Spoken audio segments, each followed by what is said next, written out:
Good afternoon, everybody. Lord Mayor, Chief Executive of Dublin City Council, ambassadors, councillors, distinguished guests, and those tuning in from around the world, welcome to the 30th winner ceremony of the Dublin Literary Award.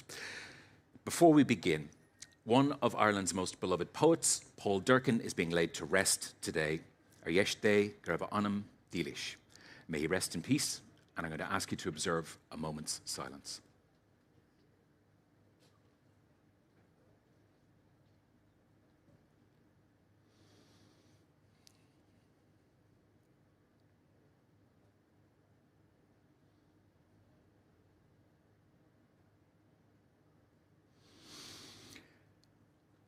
Thank you for joining us here in Merrion Square Park, the heart of Dublin's literary heritage. Not only is this a stunning example of Georgian urban design, but we're also just steps away from the childhood home of Oscar Wilde and countless other iconic literary landmarks. For the fourth consecutive year, the award ceremony is being hosted by the International Literature Festival Dublin, right here in this historic park, an ongoing celebration of our city's status as a UNESCO City of Literature. A warm welcome too to our international online audience joining us for this special moment, wherever you are in the world today. In just a few minutes, we'll be hearing from the Lord Mayor of Dublin, Emma Blaine, who will announce this year's winner. But first, let's take a moment to acknowledge the vital role of the judging panel. This award is truly global in scope. From a long list of 71 books, nominated by 83 libraries across 34 countries, our judges have narrowed it down to just 6 outstanding titles and now to 1 exceptional winner. Please join me in thanking our 2025 judging panel for their commitment, their expertise, and their thoughtful deliberation. They're here with us today in the front row. Please give them a well-deserved round of applause.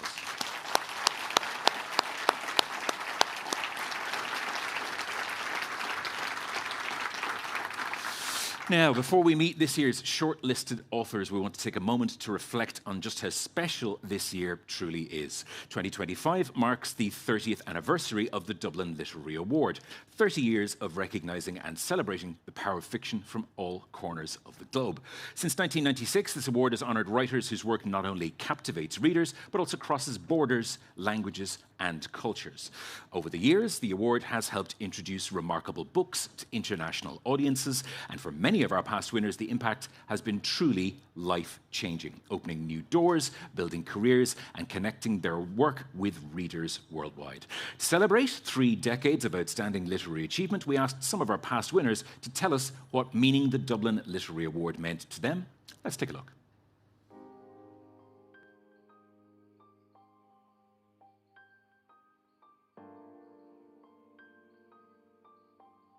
It bought me time. I don't do anything else outside of writing. I'm good for nothing else. I don't have any other jobs. I don't teach or anything like that. So all the money has to be earned at the writing desk. So it bought me a great period of time to keep going and to keep working on the next books and the next projects. It also does something with the audience, the reader's audience in your own country. You know, when all of a sudden they hear that a writer has won a big prize abroad, they think, oh, okay. So in a way, I can't say rediscovered, but you know, I think my readership in Holland also grew from this. So it is really an important prize. The best thing an award can do, I think, is both give you some self-assurance, of course, but more than that even, I think it's give you a sense of freedom to continue doing what you're doing, right? Without really worrying about reception and what comes next, but really just trust that you should continue to do what you want to do and to do it in total freedom. Winning the Dublin Literary Award was the biggest thing to happen in my career, and it gave me a much larger readership, not just here, but all across the world. And it also allowed me to buy a house, you know. It let me get a job at the University of Montana. I think that was one of the things that made me competitive in a very competitive time. writers who answer to buy a house, you'd be astonished by, or though maybe you wouldn't necessarily be astonished by that.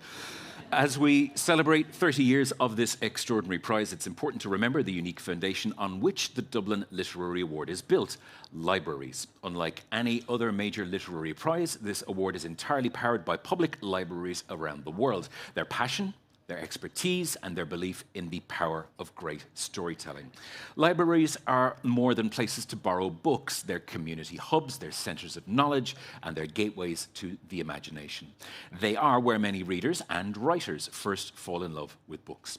So we asked each of our 2025 shortlisted authors to share what libraries have meant to them throughout their lives. Let's hear what they had to say. I was a kid who grew up in libraries. I think you can judge the quality of a culture by how well tended the libraries are in that particular country. I love the fact that the books in this prize are nominated by libraries. I think it suggests something very unique about this prize. La Biblioteca Pública del Pueblo fueron los espacios a donde yo iba a leer, a trabajar, a buscar libros que podía llevarme a mi casa, y donde también encontraba otras personas que leían y con quienes podía yo comentar esas lecturas. Así que creo que no hubiese sido probablemente escritora si no hubiera sido gracias a las bibliotecas públicas. At this moment, I go a lot to the library with my 3-year-old son to get new books and discover new worlds with him. I also go here to work. And I think it's no wonder that libraries have also become public spaces where a lot of other things are happening that are also about trying to understand each other. I mean, I think of public libraries as kind of one of the last remaining old-fashioned institutions we have in our societies that are still doing what they were put in place to do, which is to provide a window onto the larger world for people. When I was 12, I was admitted to the stacks of the library, the McKissick Library at the University of South Carolina. I shouldn't have been there, but I was, and I probably wouldn't be a writer were it not for that library and others. I still remember the dank smell. It's where I discovered Kierkegaard and other philosophers. I can still remember when I was a little kid going to our local public library. I can still remember the exact spot, the lower right-hand far corner of the library, where I would go to take the next 3 investigators' book to read. Sometimes so eager to read it that I'd be sitting on that floor in that little spot while my mother was looking for me, trying to get me to go. I'm also genuinely thrilled somebody is still talking about 3 investigators' books in the 21st century, which is amazing. This year's ceremony is a particularly special one as we mark the 30th anniversary of the Dublin Literary Award. We honour not just the extraordinary writers who have received the prize, but the vision that has sustained it over 3 decades. A commitment to literature, to international dialogue, and to the power of public libraries. At the heart of that vision is Dublin itself, a UNESCO City of Literature, a city where storytelling runs deep in the streets and squares, and a city that proudly celebrates literature as part of its civic identity.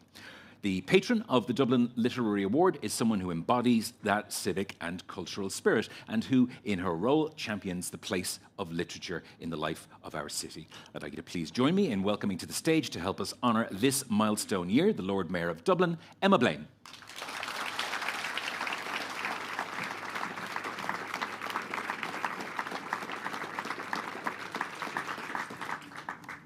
Thank you, Rick. Good afternoon, everybody. Councillors, Chief Executive, Deputy Chief Executive, Dublin City Librarian, Ambassadors, former Lord Mayor Gay Mitchell, readers and guests. On behalf of Dublin City Council, I would like to welcome you to the 30th anniversary of the Dublin Literary Award winner announcement ceremony. Once upon a time, how often have we heard that throughout our lives? For as long as there have been humans communicating with each other, there has been the ancient art of imagining and recording activity over time, what is known by those in the know as a story arc, starting with that familiar, comforting phrase, once upon a time. It's a phrase that sets a scene, signalling us to gather round, to lean into the storyteller at the fire, or to follow the words on a page, bringing in an audience beyond themselves to share, reflect, and understand the heart of a story. After all, Dublin is a place where its citizens value the power of a story. Today, we are celebrating 30 years of a city that has put its might behind an award honouring the storytelling tradition and the human connection that it brings. In a few moments, I will be announcing this year's Dublin Literary Award winner. But as first citizen of the City of Dublin, I would like to reflect on the global significance of the Dublin Literary Award in this very special year. First of all, it's no coincidence that this award has originated in Dublin. It was actually an idea of former Lord Mayor Gay Mitchell, who thought a literary award would contribute to Dublin's renowned literary heritage in a place where even its bricks have a story to tell. 30 years later, Ireland is enjoying a halcyon time where writers no longer stand on the shoulders of giants, but are giants walking amongst us. The internationalism of the Dublin Literary Award during this time has shown we are not preoccupied with ourselves, but have looked outward, wishing to connect with creative communities beyond our shores. This attempt to connect with other countries shines a spotlight back on Dublin and was one of the reasons why Dublin was designated 4th UNESCO City of Literature in the world. Another significant aspect of the award, often cited in international media, is that the nominations come from libraries and their communities of readers and not market-driven. A never-failing spring in the desert was how Andrew Carnegie referred to libraries, saying they outrank any other one thing a community can do for its people. It was former Dublin City librarian Deirdre Ellis-King who proposed the idea of reaching out to the global public library network to seek nominations, making it a unique and democratic award. This year's winner will be selected from 83 libraries across the world, based in cities such as Seattle, Mexico, Utrecht, and Dunedin, to name a few. It's a further endorsement of the award that libraries in nearly half of the UNESCO cities of literature have nominated books this year. Furthermore, at the heart of this special award is celebrating excellence in world literature. While libraries put forward the titles initially, every year an expert judging panel will read through the long list to select a shortlist and then a winner. I'd like to acknowledge the work of this year's judging panel of writers and academics and thank Martina Devlin, Professor Leonard Casuto, Nidhi Zak, Gerbrand Bakker and Fiona Ziloran, who have taken on this year's reading task and selected a short list of breathtaking novels which will keep you going over the summer and beyond. A special note of thanks to the commitment of our current non-voting chair, Professor Chris Morash of Trinity College, who has presided over the judging panel since 2020. At the shortlist announcement in March this year, Professor Morash mentioned on radio how he was constantly surprised at how writers kept coming up with new ways of telling stories. You would think they would run out of them. The back catalogue of the awards winning novels offers us a prism of the finest writing you will ever come across. And I must acknowledge a couple of these winning writers who have joined us today. Anna Burns, winner in 2020 for Milkman, and Gerbrand Bakker, who won the award for The Twin in 2010. Both inventive and skilled storytellers. Let's give them a round of applause.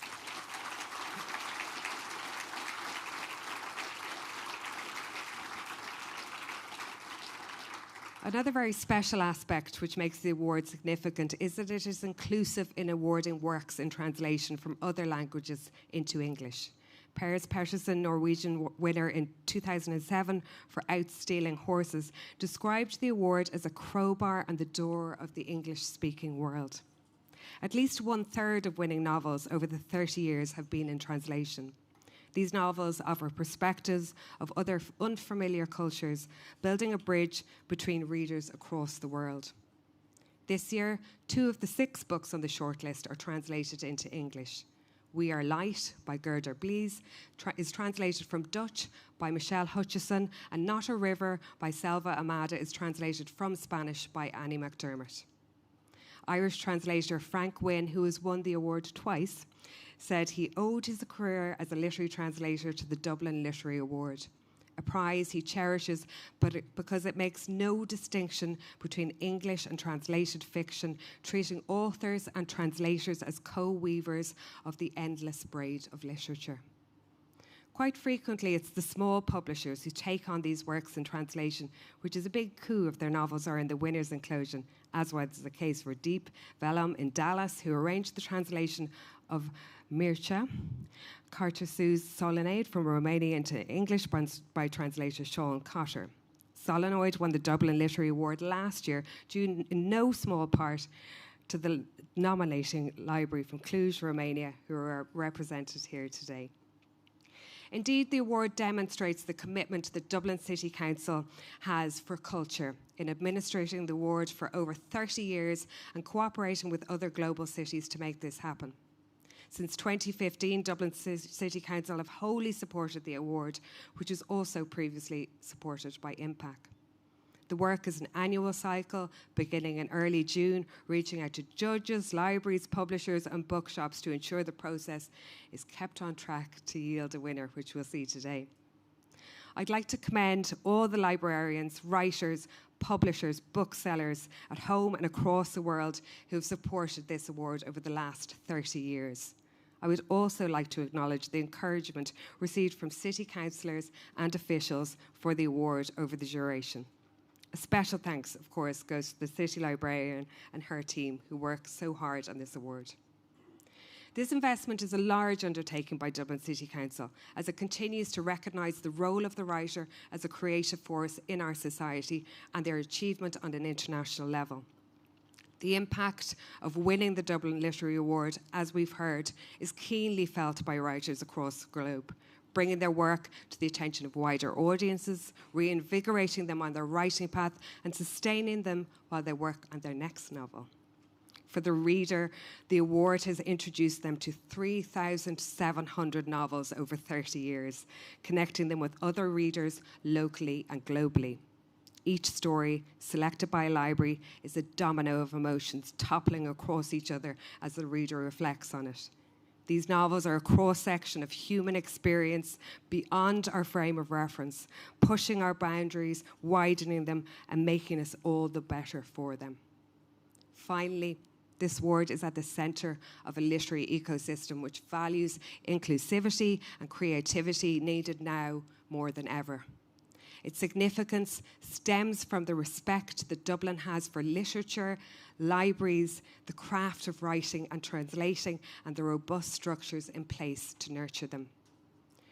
From once upon a time to happily ever after, the significance of the Dublin Literary Award is that it has wrapped us readers in the fabric of story over 30 years, woven from the finest threads of words by leading world writers.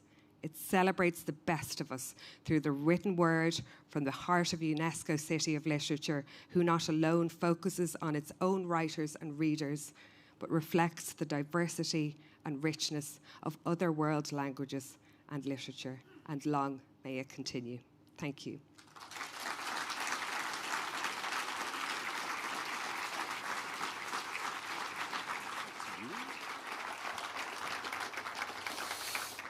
Thank you, Lord Mayor, for those thoughtful words and for you and your fellow councillors' continued support of the Dublin Literary Award as we celebrate its 30th year. As we look ahead to the big reveal, we're almost there, I promise. Let's take a moment to acknowledge the exceptional quality of this year's shortlist. Our international judging panel had no easy task, narrowing down a long list of 71 nominated titles from 34 countries to 6 outstanding novels. Before we discover which book has been chosen as this year's winner, let's revisit those 6 remarkable titles and hear directly from the authors themselves.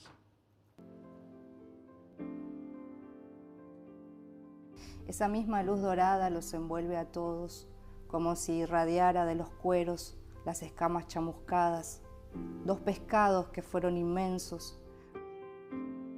Then her characters, our characters, who are dangling in the void right now, like forgotten marionettes, waiting to be set in motion again.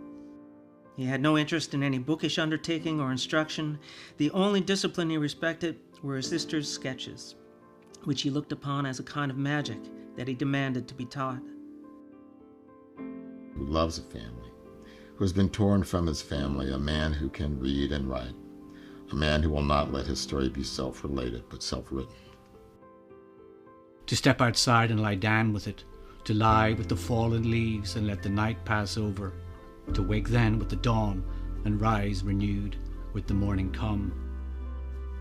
Lying beneath him in the leaves, in the low hollow of an oak, she arched her neck to watch the belted boots and leather scabbards swinging against the wormy ceiling of the world. And now, the moment we have all been waiting for. It's time to reveal the winner of the 2025 Dublin Literary Award. And to do the honours, please welcome back to the stage the patron of the award, Lord Mayor of Dublin, Emma Blaine.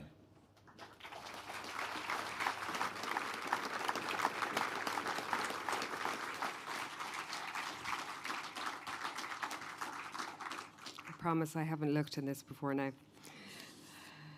As Lord Mayor of Dublin, it is my very great pleasure to announce this year's Dublin Literary Award winner and to once again thank the judges for their commitment in selecting the winner from a long list of 71 books.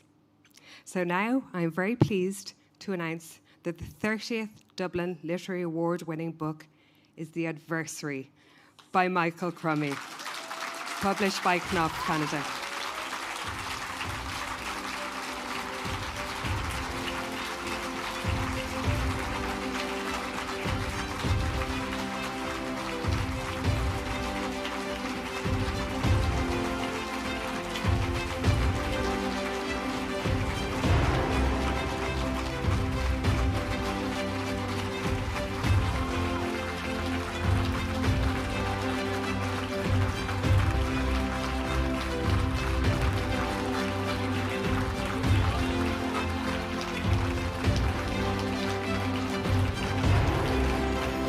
Michael Crummy is now being presented with his prize by librarian Mairead Owens and a cheque to the value of €100,000 by Dublin City Council's Chief Executive, Richard Shakespeare. Now, before I invite Michael to say a few words, we have a message from the library in Canada who nominated The Adversary for the 2025 Dublin Literary Award. I'm Rachel Head. I'm the Newfoundland and Labrador Collections and Services Librarian, and today we are at the A.C. Hunter Public Library in St. John's, Newfoundland. I think libraries are essential community spaces where people can access all types of resources, no matter your background or income, and they're not just about books. They're also a place for people where local authors can show their works and where the public can also discover stories that reflect their experiences, their communities, their histories, and their voices. So our nominating selection committee, which was made up of various librarians, both from Newfoundland and Labrador Public Libraries and from the Centre of Newfoundland Studies at Memorial University, got together and read and reviewed numerous local works and critical reviews, and Michael Crummy's book very quickly became the top of the list, not just for its historical depth and literary language, but also because it resonated so deeply with people in Newfoundland and Labrador. And I just also want to say congratulations, Michael, for winning. We're so happy for you, and thank you for making such a beautiful literary piece. And I also hope that you're celebrating as much as we are at Newfoundland and Labrador Public Libraries.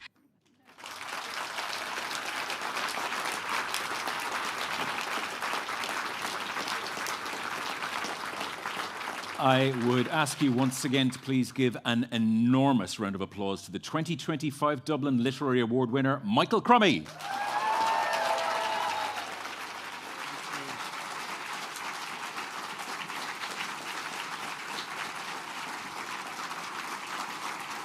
Thank you so much.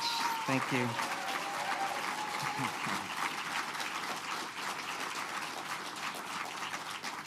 Not really sure what to do with this. I hope that'll be okay there. Thank you all so much. I imagine that most of you in the audience are just as surprised by this as I am. I want to start by thanking the Lord Mayor of Dublin, who's the patron of the award. the Dublin City Council and its Chief Executive, Mr. Richard Shakespeare, thank you so much. I also want to thank the citizens of Dublin, who I assume are underwriting this whole enterprise. The Dublin City Librarian, Myra Owens, the staff of the Dublin City Libraries. I am from Newfoundland, which I think some of you may know as Talamanish. Is that right? My Gaelic has a bit of a Newfoundland accent. Land of fish. But I was actually born in a mining town in the island's interior, which is about as far from saltwater as you can get and still be in Newfoundland. And it's been a long, strange trip from there to this stage. But if I had to name a beginning to that journey, it would be Saturday morning visits to the Buckins Public Library. I spent hours in that library as a youngster browsing and reading, and by most accounts, or by most measures, it was a pretty small institution. But when I was a child, I was awed by the number of books on the shelves in that room. And it made the little world that I was born into feel something close to limitless. And to this day, I feel the same sense of awe and possibility anytime I enter a library. So I do want to thank the Newfoundland and Labrador Public Libraries for nominating this book for the award. And also, I can't blame them for everything, but also for helping to make me the person and the writer I am today. And I wouldn't be up here without the Newfoundland and Labrador Public Libraries. I never felt any real desire to write until my first year of university, which is when I first started reading and then writing poetry. I was still a kid then. I was 16, turning 17. I didn't know poetry was fit to eat, to be honest, but I knew I wanted to do that, whatever it was. My ambition in those early days was to maybe someday, by the grace of God or something, have some poems published in Tickle Ace magazine, which was the only little literary magazine in Newfoundland and Labrador at the time. And if I'm being really honest, very little in my writing life has matched the shock and sheer joy of seeing a couple of my poems published in that magazine for the first time when I was about 21. It was almost a decade before I managed to get my first book published, which is a slender book of poems. I got a $750 advance for that book, $750 Canadian. And I feel like the publishers may have overpaid for it, actually. So everything that's happened in my writer's life since has seemed completely unlikely to me. When I published my first novel, the publisher sent me on a proper reading tour. They sent me across Canada. They put me up in really nice hotels. And when I was in Ottawa, I stayed in the Chateau Laurier, which is one of the most famous hotels in the country. It's like a little castle in downtown Ottawa. And my parents happened to be visiting my brother in Ottawa when I came through, and my mother's always wanted to see the inside of the Chateau Laurier.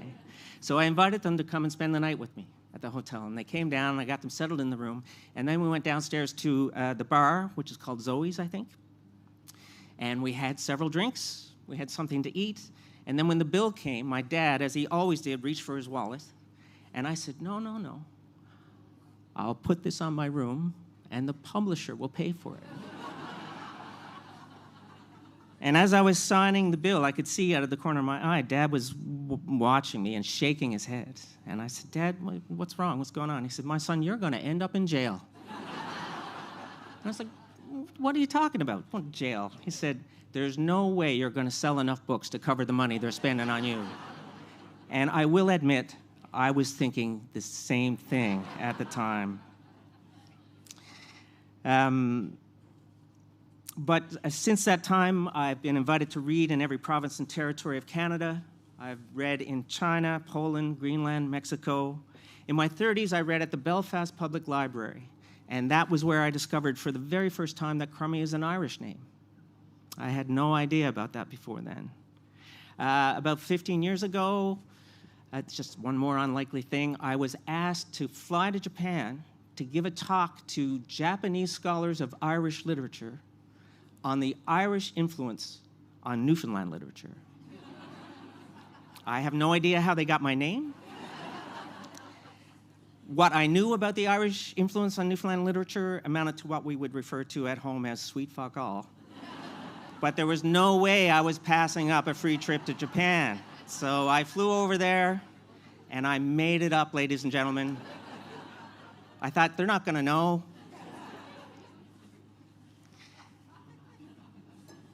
But of all the unlikely things to have happened in my life as a writer, standing here today as the winner of the Dublin Literary Award is by far the unlikeliest, the most surreal thing that has ever happened to me. And next to that very first publication in Tickle Ace magazine almost 40 years ago, it's easily the most glorious thing to have happened to me. I just want to take a moment to acknowledge, in particular, a couple of people who are here with me from Canada today. I refer to them as my Marthas. Martha Webb, my agent for the last decade or more, who I don't even know if she remembers this, but at one point I did ask her if she would be my literary executor after I'm gone. And at the time it was just my way of saying how much I admired and loved her. But now it's starting to look like there might actually be some executing to do. So if you change your mind before we put it on paper, I understand. And also Martha Kanya-Forstner, who has been working with me since my first novel, which came out in 2001. And that novel was actually the first book that Martha was the lead editor on. And we have worked together on every book since. And she is now not just my editor, but the publisher at Knopf Canada. So I love you both, and thank you for being here with me and for sticking it out all this time.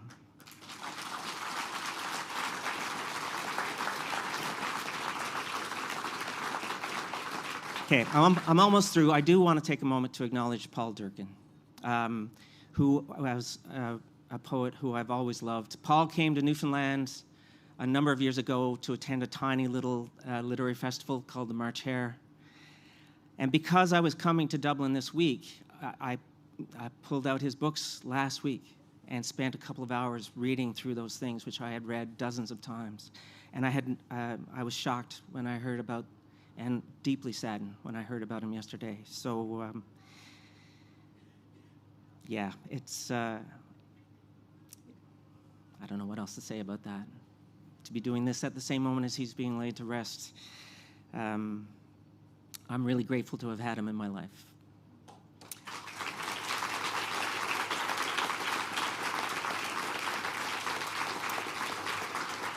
And just one more thing.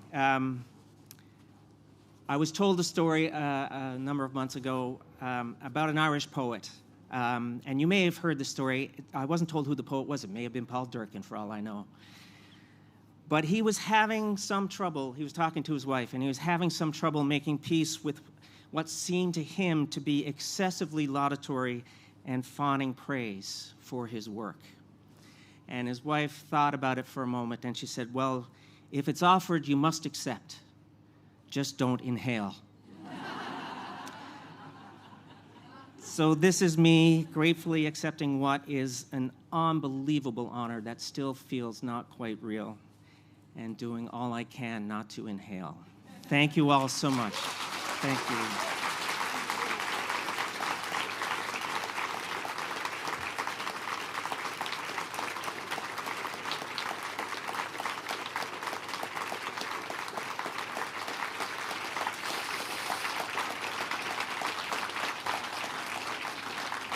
Congratulations once again to Michael. It has been my privilege to announce The Adversary as this year's Dublin Literary Award-winning title. You can get your copy here at the festival's bookshop on site or at your local library wherever you are in the world to enjoy this tremendous piece of work.